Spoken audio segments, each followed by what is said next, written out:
Hey, what's up, guys? We're back for our Bitcoin and Ethereum weekly deep dive, and I think we're in for some major volatility within the next 48 hours. But we're going to start with Bitcoin on Bitstamp on the monthly time frame. Bitstamp has the most history of any chart on TradingView. So the first thing I want to point out is that we have a monthly uptrend on Bitcoin. Things are certainly bearish right now for sure, but you can see that we have a series of monthly higher lows. So Bitcoin is in a monthly uptrend, right? If we go ahead and zoom in, as long as Bitcoin on a candle closing basis holds this 12 period exponential moving average, we maintain the monthly uptrend. So we do have some red flags going on right now for sure. If we look at the relative strength index in the monthly candle closes, we certainly have a high and it candle close higher high, and we have major bearish divergence, right? So this is called bearish relative strength divergence. If we look at our monthly relative strength index, we see that the histogram is also ticking bearishly, like this is ticking down, and we could have an impending monthly bear cross on the MACD 1226 exponential moving averages, right? So what else is bearish that I've been noticing? I've been talking about this for quite a while. You could see all this volume starting from, back in 2017 at the $20,000 high. In the average volume, we could see the trend is a drifting down in volume, right? So this is something I've been mentioning really back here since this original 2021 high at $65,000, is that there's a big red flag for me that on the monthly time frame, the higher time frames, we have declining volume, right? So you need big bull volume or big bear volume to push the price significantly up or down. All right, let's go ahead. We just had a weekly candle close. Let's go ahead and look at the weekly time frame. And not a very bullish candle close on the weekly time frame, right? So we have let's go ahead and check out our range. Our last week's trading range was 29%, right? So after the capitulatory low, which bottomed out the 2-day 200 EMA, we just completed another weekly candle, and the range on this weekly candle is quite tight, 10%, much tighter, right? We're going to see why that's the case here in a minute. But if we look back to May 19th, which is a similar situation, that we had the capitulatory pullback week, the second week after the pullback, we had a 18% trading range. So this was about 40% less trading range than the prior week of May 24th after the May 19th crypto pullback, right? So we have a lower trading range and much lower volatility, right? So let's go ahead and mark some levels and zoom in a little bit. Now, if you guys are familiar with my strength trading system, I always mark the weekly levels in yellow. We have the weekly all-time higher high at $69,000. And then our currently weekly higher low is $41,967. Now, keep in mind, this is on Bitstamp, right? Now, the key level to watch is the prior weekly low, right? So this is really our line in the sand. Let me fatten this up a little bit. Let's go ahead and make this. This prior pivot weekly low at $39,573 is a big line in the sand for the bulls. If we lose that level, it's going to be quite bearish. But we can see if we hide our drawings right now, we have a weekly low on June 21st, a weekly higher low on September 20th. And right now, if this is the weekly low, we have another weekly higher lows, which we're maintaining a weekly uptrend, which is potentially bullish, right? The weekly uptrend is intact, right? So let's go ahead and zoom in a little bit. Let's go to our daily time frame. Let's unhide the drawings. And let's just quickly mark our daily levels, right? So the all-time high is the daily highest low, right? Or I'm sorry, daily highest high. We have a daily higher low at $66,387. We have another daily lower. I'm sorry, daily lower high at $59,250. And what I'm trying to point out by marking these is that we have a series of daily lower highs, right? A series of daily lower highs is a downtrend, right? So I've been doing content in the crypto space for many years, and the video when the market is bullish, you typically have less positive comments, less likes, less people watching your videos. People do not like bearish markets, but we have to be honest with ourselves. In a daily downtrend, a daily series of dailies lower highs is a downtrend. That's my point, right? So we are in a daily downtrend. So let's go ahead and mark the low. Let's go ahead and delete this. And whoops, wrong tool. Let's use white. Okay, and our daily daily low is $41,967. So let's go ahead and erase these. Our daily trading range is these two pivots here, right? $41,967 and $51,991. That's our daily trading range. Now, the next thing we have to do is identify our relevant 200 EMA support and resistance level, and that would be the 1 hour time frame. We could see that we're currently finding resistance at the 1 hour level. Now, on the original bounce, we bounced into the 45-minute 200, found resistance, pulled back, printed a higher low, and then bounced. And so this is a little bit bullish, right? We have to click out a level. Every time we have to click out a level, Bitcoin price action is more bullish. And what we ultimately want to see, if you guys are bulls, you want to see Bitcoin get up over this 4 hour 200, right? We're going to extrapolate this down.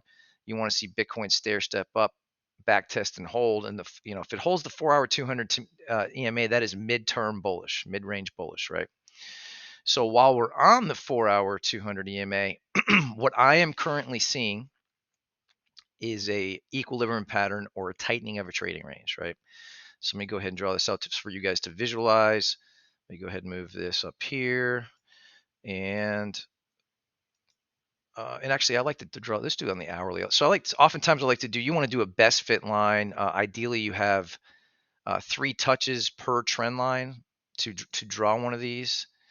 And I think we're only on, 1, 2, 1, 2. So this is an equilibrium pattern that I anticipate over the next 48 hours is going to fill out in this way, and we're going to get either a bull break or a bear break within the next 48 hours. That is my guess, that we're going to have some volatile price action after we get to the end of the tightening of this trading range, right? So this trading range equilibrium pattern, I believe, is a 53% chance to break in the direction of the trend. The trend is down, so we have a 3% greater chance to break bearish versus bullish, right? And so how do you know which way this is going to break? Is you want to mark your pivots. So here's the pivot high that we'd be currently looking at, right, at $51,991. And we had a little bit of a bear fake out down here where we broke to a lower low, but this is your new relevant pivot down here at $46,886, right? So I think the most likely scenario is that we get a bear break from this range and retest the lows. Now on May 19th, if we look back to May 19th for clues, we always look left for clues, right? If we scroll on to May 19th, and let's go ahead and mark our pivot low. This pivot low held at $30,066 for, I believe it was 34 days, right? So it was 34 days before price challenged this pivot low. So it's going to be interesting to see. I think we're 8 or 9 days into this price action here, and it's going to be interesting to see how long this pivot holds. We are now in day 9, right? So we could do a little measured move target and see where the price may potentially pull back to if this equilibrium pattern breaks bearish. I think there's also a chance that this is a dynamic candlestick pattern setting up, and this dynamic candlestick pattern could end up being a descending triangle, which is also bearish. So you can see the measured move target on a bear break. Now, the bear break depends on where this equilibrium broke bearish, right? So right now we have this pivot to work with. If Bitcoin filled out here and didn't break bear to up here, right, your measured move would move over here and would be a little bit of a shallower target. But we have this price action in place, so I'm going to use this. But you can see that the measured move target is coming dang close to testing that pivot low. And what I would do is swing low to high with my Fibonacci retracement. And the first place on a bear break of this equilibrium range, the first place I'd be looking is this 88% retracement at $43,170, and I'd be looking for some 1 hour bullish divergence, right? So that's what I'd be looking for when you have a trade, you have to have a trade game plan, and you have to have certain criteria that needs to be met for you enter a trade, right? So longing is trading against the trend right now, right? So you want to trade with the trend, not against the trend. So if I'm trading against the trend, I want to be extra certain that this trade's going to work out. So for me, if we get this bear break, right? So let's say we get a break, we get a low, right? and a lower low right into the 88% retracement, right? So price is going down. What I want to see on this relative strength index is for the relative strength to dip below this this green line, this 32% relative strength, and on the secondary pullback, bounce off of this 32% level on the 1 hour time frame. And that would be prices pulling back as relative strength is going up, would be a sign of bullish divergence, right? So you get RSI divergences. These divergences demonstrate on a chart when either the bulls or bears are getting exhausted, when there's no one left to sell, right? If you want to buy, you want to be the first one buying after the last bear has sold his position or closed his position, right? So that's RSI divergence. And if we take, let's go ahead and do our shift key and estimate that we're looking at, well, potentially, so 2 to 4 days.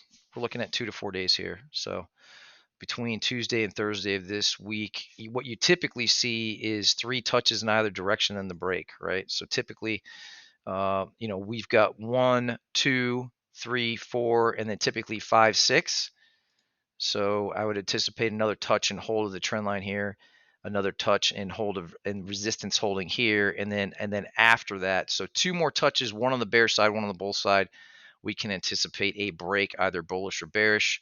Obviously, if we get a bull break here sooner on the 6th touch, that would be more bullish than a rejection and then a break. But the tighter this range gets, the further we go down this equilibrium, if this equilibrium holds, the greater the move that's going to happen. The tighter the price range, the greater the move when this range breaks. So if you guys want to keep it simple, and I think things are simple right now, crypto's a little bit boring with the with Bitcoin, is just keep it on the 4 hour. Stay zoomed out, mark your relevant trading range. My relevant trading range would be currently $57,652 on the 4 hour time frame, and the 4 hour time frame is your relevant mid-range dynamic resistance level. You can see the 4 hour 200 rejected the price numerous times in the mid-range time frame, and on your shorter term time frame right now, your dynamic resistance level is the 1 hour 200, and these are dynamic resistance levels because anytime the price of an asset is below the 4 hour 200 EMA, all your dynamic 200 EMAs are resistance and not support. When price is over the 4 hour 200 EMA, as it was back here, you can see that we found support on the 4 hour 200 here. When price is over the 4 hour 200, your dynamic levels are support. When the price is below the 4 hour 200 EMA, your dynamic levels are resistance. And dynamic support and resistance just simply means an exponential moving average that changes with time, right, in price. A static support level would be, your weekly all-time high is a static or a resistance level that is not changing, right? So price action can set static support and resistance levels. Moving averages and exponential moving averages set dynamic support and resistance levels. So hopefully that is clear. Let's see. So I'm anticipating 2 to 4 days more of sideways action and then a bull or bear break. And I'm anticipating that is a slightly more likely to continue with the trend and Bitcoin have a bear break and retest the pivot low within the next 48 hours to 4 days. All right, so that's Bitcoin. Let's take a look at Ethereum, and let me hide my drawings real quick. We're going to go to the 2-day time frame because on the 2-day time frame, like on May 19th, you can see that the 200 EMA on the 2-day time frame supported the price. We have the same situation on December 4th. If we look at Ethereum, we can see that Ethereum is nowhere near the 2-day 200 EMA, right? So if we look how different this is and how bullish it is, Ethereum is way more bullish than Bitcoin right now. So take a look at that. Take a look at Bitcoin, and then Ethereum, I can't remember, was it 12 hour? On a candle closing basis, Ethereum is being supported by the 12 hour 200 exponential moving average. Let's go ahead and zoom out to the daily time frame. And we haven't even get to the daily time frame yet. So with Ethereum, one thing I'd really focus on with Ethereum is the Bitcoin pair. So let's go to Ethereum BTC and let's look at the daily time frame. Okay. So with this asset, it's very, very important to pay attention to the Bitcoin pair, right? So we have our prior, let's go to the weekly first. The prior weekly high, wait, is this right? That's weekly. I'm sorry. That's the weekly all-time high on Bitcoin. Here's your prior weekly high. We can see that Bitcoin's broken to weekly higher highs, right? We just broke up there, which is bullish, right? Let's go ahead and erase these. All right, let's get that erased. Okay, and then we're looking for what is going on here on the weekly level. We have a weekly higher low, right? We have another weekly higher low, and we now have a weekly higher high. So on the Bitcoin pair, what the most likely scenario is, this is looking like the weekly high is set. We're going to get a pullback. And on the Bitcoin pair, we're anticipating a weekly higher low relative to this pivot low is what the most likely scenario is, right? So what would be very bullish for Ethereum? Okay, let's do our swing low to high. Let's do our isolated range on the Fibonacci retracement. And if Bitcoin were to pull back and hold either the Ether Bitcoin pair, if they were to pull back and hold this 38% retracement at 0.077, or even hold this 50% retracement, that would be, and on a 38% retracement would be better, but this would be a Bitcoin Ether BTC bull flag favoring continuation on Ether versus Bitcoin to higher highs. Now, why is that important? Okay. I know a lot of people are trading versus a stable coin like USDT or BUSD or USDC. The Bitcoin pair is extremely important because if the Bitcoin pair magnifies the stablecoin move, right? So if the Bitcoin pair bull flags on the weekly time frame or breaks bullish, that is going to give you a much greater bullish move on the USDT pair, right? So we need to keep an eye. This might take another 2 weeks to play out, but if this pulls back to the 50% or 38% retracement, it's going to favor continuation, and more than likely, Ether is going to continue to be much more bullish than Bitcoin, right? So let's go back to Ethereum versus USDT. All right, whoops, weekly time frame. Let's go to the. I wonder if I have a chart that's clean. Let's do this one. Let's go ahead and erase the drawings on this. Remove drawings. Okay. All right. So let's look at Ether real quick. We got about 3 minutes left. So on the weekly, we have the weekly all-time high, $4,878, right? We have a set weekly higher low back here at $2,645. What we don't know is if this is the weekly higher low. On the pivot low here, it's possible there's a big price gap. This is a $1,500 price gap between the high and the current weekly higher low. And this is potentially a bull flag right now on the weekly time frame. 1, 2, 3, 4, 5 weeks of pullback. Let's check the volume. Bear volume is increasing a little bit, but we're holding the 12-period exponential moving average, right? So let's do our Fibonacci retracement on the weekly swing low to high. And on a candle close basis, are we holding? We are holding. This is the 38% retracement at $4,025. So if Ethereum on a weekly candle closing basis holds $4,025, that would favor continuation, certainly challenging the prior high at $4,878, certainly challenge the psychological 5K on a weekly time frame, okay? So let's go ahead and zoom into the daily time frame.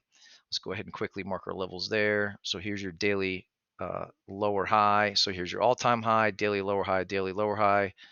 The daily higher low appears to be set down here at $3,800. And this looks a little bear flaggy on the daily time frame. Let's go ahead and look for our relevant 200 EMA, and a relevant 200 EMA is the 1 hour. We're currently getting rejected in my trading range. My current trading range would be from $4,500 down to $3,803. Let's go ahead and swing high to low on our Fibonacci. Let's do the isolated range, Fib ISO. And price is still not closing above the 50% retracement on that trading range, and it's also getting rejected at the 1 hour 200. So the current price action of Ethereum is favoring bearish continuation to the downside, and like Bitcoin, what I would want to see is a pullback approaching, potentially approaching the lows with bullish divergence. Let's look at our isolated range here. And same thing with Bitcoin. I want to see this pullback, print a low and a lower low, and see the relative strength dip below 32%, and on the lower low bounce. And this price action happens in 2s or 3s, where you get a primary, secondary, and sometime a tertiary low. Well, thanks so much for watching, guys. If you guys like my content, want to support my channel, please check out my links below.